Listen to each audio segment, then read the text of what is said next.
দশম শ্রেণীর ছাত্রীর রহস্যজনক মৃত্যুকে ঘিরে চাঞ্চল্যের সৃষ্টি হয়েছে উত্তর দিনাজপুরের চোপড়া এলাকায়। পুলিশ মৃত কিশোরীর প্রেমিককে গ্রেপ্তার করে ইসলামপুর মহকুমা আদালতে পেশ করলে 5 দিনের পুলিশি হেফাজতে রাখার নির্দেশ দিয়েছে ইসলামপুর মহকুমা আদালতের বিচারক। স্থানীয় সূত্রে জানা গিয়েছে, মৃত কিশোরীর নাম শাহানাজ পারভিন, বয়স 16, বাড়ি চোপড়া থানার গিরনিগাঁও গ্রাম পঞ্চায়েতের লালমোহনগঞ্জ এলাকায়। পরিবার সূত্রে জানা গিয়েছে, গত 27 অক্টোবর স্কুলের অনলাইন করার নাম করে ছাত্রী বাড়ি থেকে বেরিয়ে আসে। কিশোরীর পরিবার খোঁজাখুঁজির পর মেয়ের হদিশ করতে না পেরে চোপড়া পুলিশের দ্বারস্থ হয়। গতকাল বিকেলে কিশোরী দাদাকে ফোন করে জানান যে আমাকে এখান থেকে নিয়ে যাও, না হলে এরা আমাকে প্রাণে মেরে ফেলবে। তারপর পরিবারের লোকেরা আবার চোপড়া থানা আইসির সাথে কথা বলেন। বাড়ি ফেরার পথে সন্ধ্যের সময় পুলিশ মারফত জানতে পারে তাদের মেয়ে ইসলামপুর মহকুমা হাসপাতালে চিকিৎসাধীন। আজ সকালে তার মৃত্যু হয়। পরিবারের অভিযোগ, কিশোরীকে অপহরণের পর ধর্ষণ করে খুন করা হয়েছে। দুষ্কৃতীদের দৃষ্টান্তমূলক শাস্তির দাবি জানিয়েছেন তারা।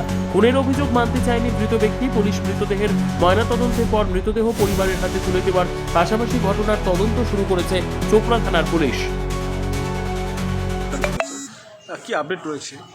দেখুন, ওই কেসে জরিফুল হক নামে আজকে একজনকে ফরওয়ার্ড করেছিলাম কোর্টের কাছে। ডিফেক্ট কমপ্লেন্ট যিনি এই কেসে আছে, তার অভিযোগ যে 27/10/25 তার বোন, যার বয়স 16 বছর, বাড়ি থেকে মিসিং ছিল। পরবর্তীতে বাদী জানতে পারে যে তার বোনকে এই জরিফুল হক কিডন্যাপ করেছে অসৎ উদ্দেশ্যে। তো এই কেসে ডিউরিং ইনভেস্টিগেশনে জরিফুল হকের ইনভলভমেন্ট পাওয়া যায়, যে কারণে তাকে অ্যারেস্ট করা হয়েছে।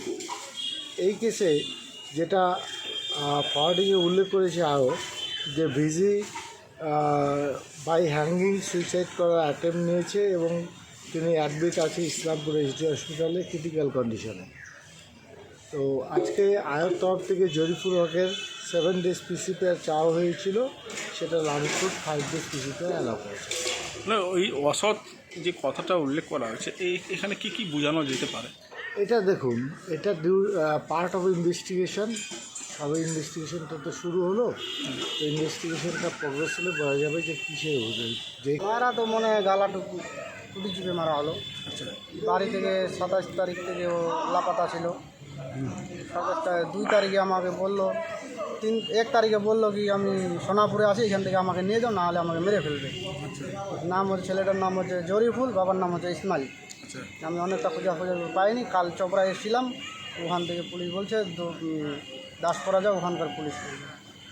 তারপর কি জানতে পারলেন পরে? পরে জানতে পারলাম যে ও ইসলামপুরে আছে হসপিটালে, ইসলামপুর হাসপাতালে ভর্তি আছে। ভর্তি আছে। বেঁচে ছিল তখন আপনার বোন? তখন তো বেঁচে ছিল। আচ্ছা, তারপর রাতে মারা যায়? রাত সেটা তো বলতে পারবো না কখন মারা গেল। কখন জানতে পারলেন যে আপনার বোন মারা গেছে? আমি তো এখনই জানতে পারলাম 12টার সময়। কি হয়েছিল, মানে সোমবারে কি বলে বাড়ি থেকে বেরিয়েছিল? সোমবারে বের হয়েছিল, আমি দাসপড়া যাচ্ছি, 2টা অনলাইন করবো ওটার জন্য স্কুলে অনলাইন করার জন্য। আপনার বোনের কি মানে যে যে অপহরণ, যেটা বললেন যে অপহরণ করেছিল কি আপনার বোনকে? কিডন্যাপিং করেছিল? হ্যাঁ, কিডন্যাপিং। তো তাহলে এটা তাড়াতাড়ি কী করে?